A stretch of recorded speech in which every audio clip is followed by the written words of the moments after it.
Donc là, j'étais sur Zendesk, donc qui est une plateforme pour gérer les clients, où il y a ma team justement qui gère tous les tickets, le support, etc. Et aujourd'hui, on a un petit souci avec un client qui n'était pas du tout content et qui s'est très bien fini, qui a été réglé. Et aujourd'hui, j'ai envie de partager avec vous comment justement gérer les clients mécontents et puis, dans les pires des cas, gérer les clients ultra relous. C'est un vrai sujet parce que nous sommes entrepreneurs, nous sommes indépendants et si vous avez une clientèle, vous allez être confronté à différents types de clients dont je vais parler et surtout des situations où vous allez avoir des personnes qui sont mécontentes pour X raisons et il va falloir gérer, savoir bien communiquer et gérer ces situations de conflit avec de la clientèle. Il faut déjà comprendre une chose, c'est que quelle que soit la situation qu'il arrive avec ces personnes, euh, il y a une première règle que j'ai apprise à mes dépens, c'est qu'il ne faut jamais, jamais faire de suppositions en réagissant dans l'émotionnel. Je ne suis pas en train de vous refaire les accords Toltec appliqués à la gestion client, quoique ce serait intéressant. Mais ici, en fait, je vais vous dire comment ça s'est arrivé.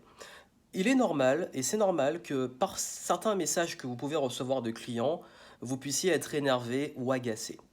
Parce qu'il y a un truc qui se passe, c'est que quelqu'un qui est pas content et un client mécontent fera énormément de bruit et beaucoup plus de bruit qu'un client qui est content. C'est dingue, c'est l'esprit humain.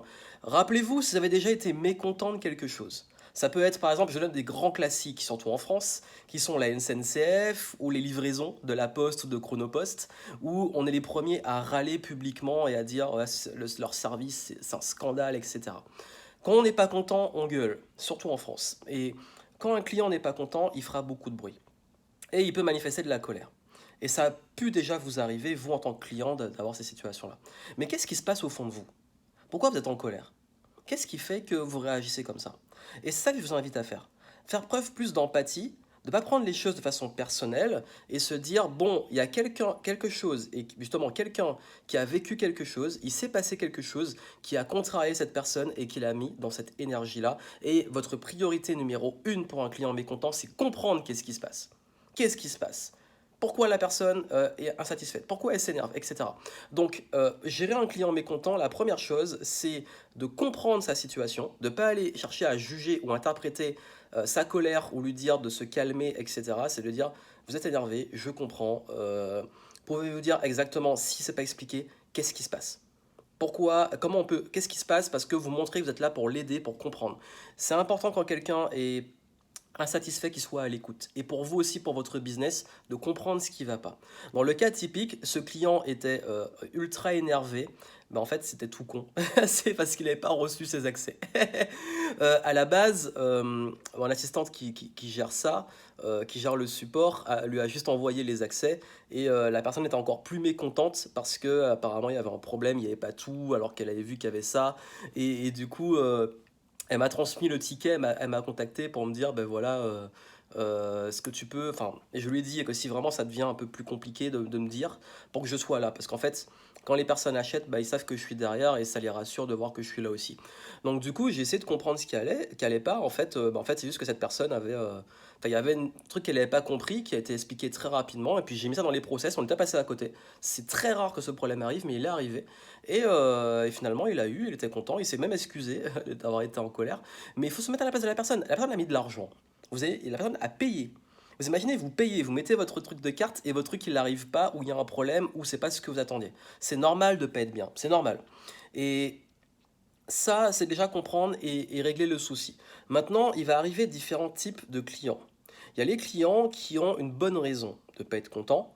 Et en fait, c'est con, mais je vous dis dans l'expérience, c'est hélas souvent une minorité. Mais ça fait partie quand même. Mais encore une fois, on ne peut pas juger à l'avance de quelle catégorie feront partie cette personne. Euh, ok, la personne, c'est un problème technique de livraison, etc. Ça se gère généralement rapidement.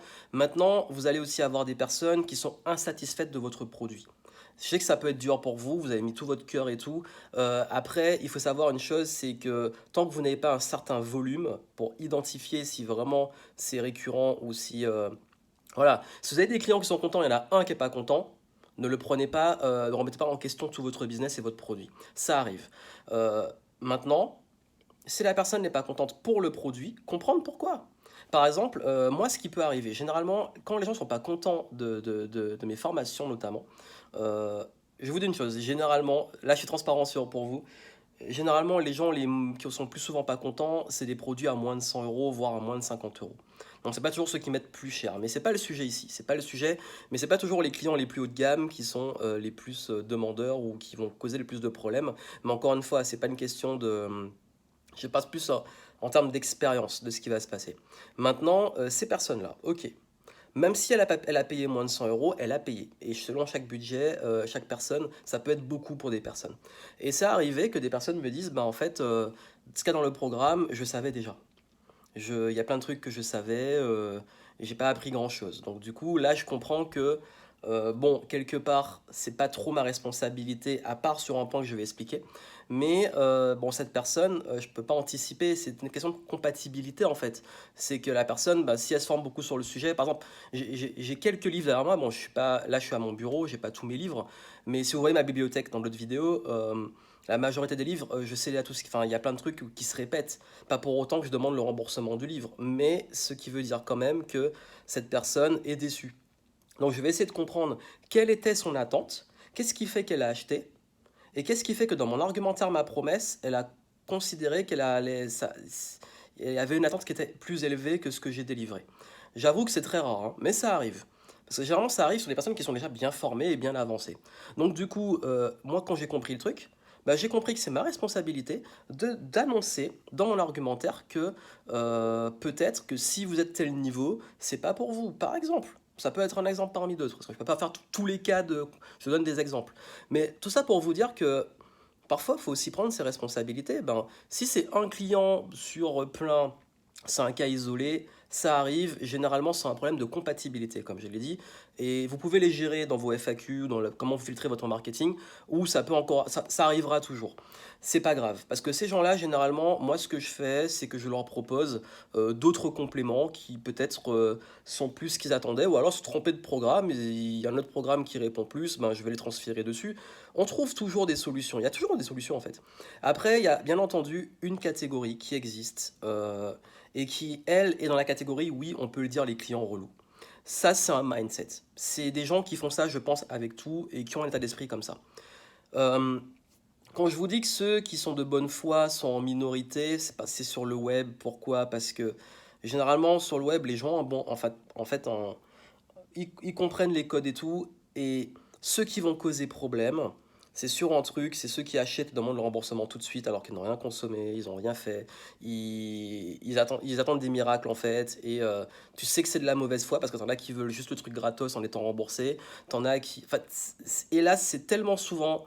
euh, et quand je dis minorité, majorité, je parle minorité, majorité de cas difficiles à gérer, hein. Je précise, je ne sais pas si je me suis bien exprimé, c'est pas la majorité des clients mécontents, c'est majorité des cas vraiment pénibles, on va dire. Les relous et les trucs difficiles à gérer. Mais souvent, ça peut représenter un gros volume dans les ventes parce que généralement, ça se passe bien pour la majorité des gens avec une petite minorité qui a une incompatibilité. C'est dans mon cas, hein, après ça dépend des business. Ce qui va se faire, c'est que ces gens-là, comment on les gère? Ben, on a tendance à vouloir les envoyer bouler, a tendance à vouloir les remettre à leur place, mais en fait, ça peut se retourner contre vous parce qu'ils peuvent faire du bruit, ils peuvent vous menacer, etc. Moi, j'ai une règle très simple. Un, la règle légale, c'est-à-dire vos conditions générales de vente, tout cadré, etc. Je suis pas juriste, mais vous avez plein de ressources pour cadrer au niveau légal. Deux, l'aspect tranquillité. C'est-à-dire que si vraiment la personne pète un câble et tout, bon allez, tiens ton argent, fais ta vie, j'aurai d'autres clients derrière, j'ai pas envie de perdre mon énergie parce que de l'énergie perdue pour ces gens, c'est encore une fois des gens surtout qui payent souvent des trucs à moins de 50 balles, qui les suivent pas, qui râlent et qui ont l'état d'esprit, je pense, juste de se plaindre. Il y a des gens comme ça, surtout en France, ils passent leur temps à se plaindre et ils vont se plaindre de tout. Ils vont aller dans n'importe quel magasin, je suis sûr qu'ils vont faire la même chose. Ces gens-là, ils sont difficiles à gérer. C'est les cas les plus extrêmes. Et la meilleure façon de les gérer, en fait, c'est de poser vos limites. Moi, c'est-à-dire que ces personnes-là, je vais faire tout ce que j'ai dit avant, essayer de comprendre.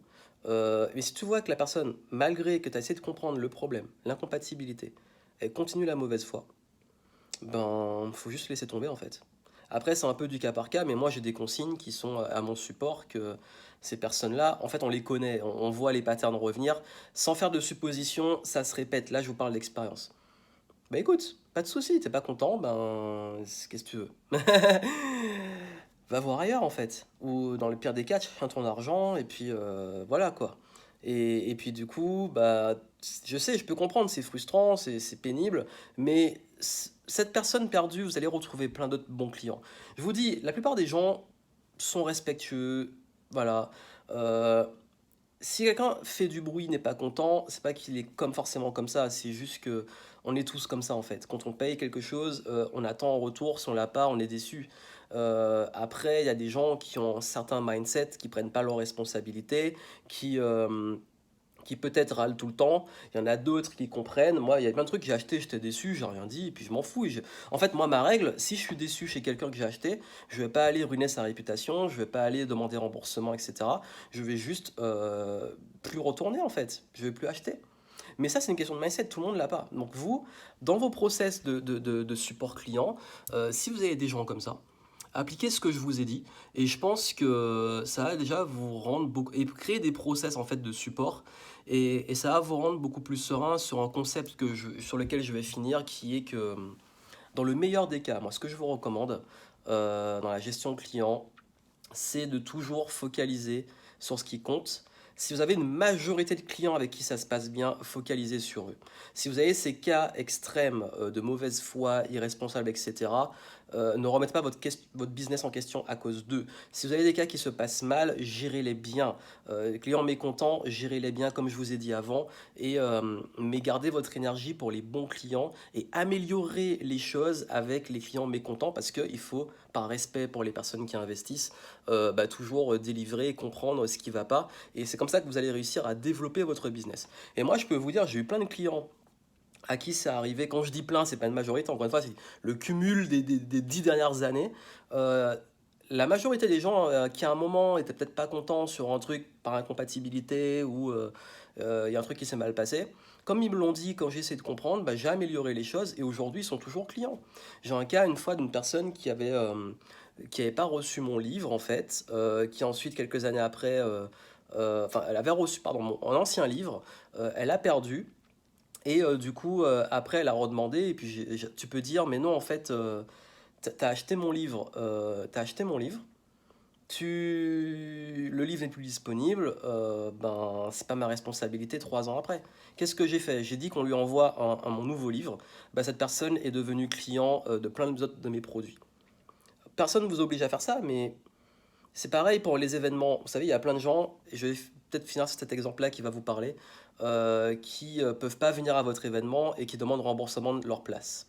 Le souci, c'est que dans l'événementiel, c'est pas obligé de rembourser des places que c'est réservé et que si la place est réservée, c'est des trous que vous allez avoir dans votre salle qui demandent une logistique. Et ces personnes-là demandent le remboursement, truc que je ferai jamais si je vais pas à un événement. Sauf qu'il y a des cas particuliers. Généralement, moi, ce que je fais, prenez pas ça pour un habitude parce qu'il y a des fois, carrément, on refuse si c'est au dernier moment, etc. Mais il y a des personnes où j'ai vu vraiment qu'elles avaient un réel souci et tout. Bah, qu'est-ce que j'ai dit? Bah, j'ai dit, je t'offre une place pour le prochain. Et la personne est venue avec d'autres personnes en se disant, waouh, là vraiment, elle a compris mon truc et tout. Donc je vous dis, chaque cas, ne faites pas de suppositions.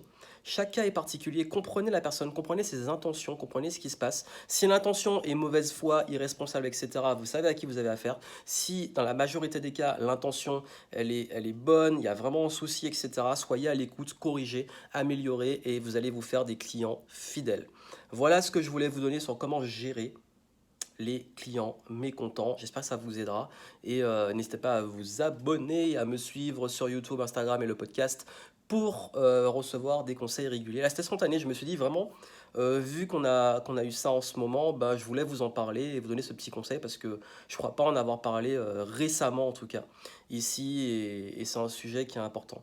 Que j'ai eu des clients aussi qui me disaient à chaque fois qu'ils pouvaient avoir un feedback, ils pouvaient se décourager et vouloir tout remettre en question, alors que c'est pas ça le but. Voilà, donc portez-vous bien, prenez soin de vous, prenez soin de vos clients aussi, et moi je vous dis à très bientôt.